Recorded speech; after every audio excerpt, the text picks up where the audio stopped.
Israel Hamas war थमने का नाम नहीं ले रही। इजराइल के हमले में मारे गए एक एनजीओ के कर्मचारी को लेकर अब बवाल खड़ा हो गया है। अमेरिका नाराज हो गया है। सुनक ने निष्पक्ष जांच की मांग की है।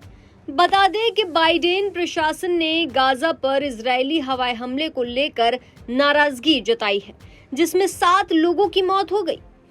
व्हाइट हाउस के अधिकारी जॉन किर्बी ने इस बारे में बात की।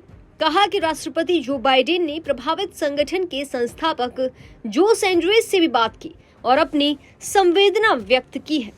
दरअसल बाइडेन प्रशासन ने गाजा पर इजरायली हवाई हमले को लेकर नाराजगी जताई है, जिसमें 7 लोगों की मौत हो गई। व्हाइट हाउस के अधिकारी ने इस पर चर्चा की।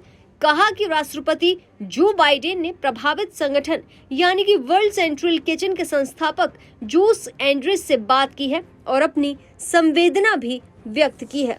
किर्बी ने क्या कुछ कहा बता देते हैं। दरअसल किर्बी ने कहा कि हमें आईडीएफ के हमले के बारे में जानकर बहुत गुस्सा आया, जिसमें कल वर्ल्ड सेंट्रल किचन के कई नागरिक मानवीय कार्यकर्ता मारे गए, जो गाजा में और पूरी दुनिया में भूखे लोगों को भोजन दिलाने के लिए लगातार काम कर रहे थे। व्हाइट हाउस प्रवक्ता ने जांच को लेकर बड़ा बयान दिया।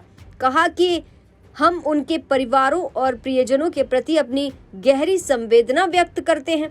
किर्बी ने इस बात पर जोर दिया कि इजरायली प्रधानमंत्री बेंजामिन नेतन्याहू और इजरायली रक्षा बल दोनों ने तेज और व्यापक तरीके से जांच करने का वादा किया है।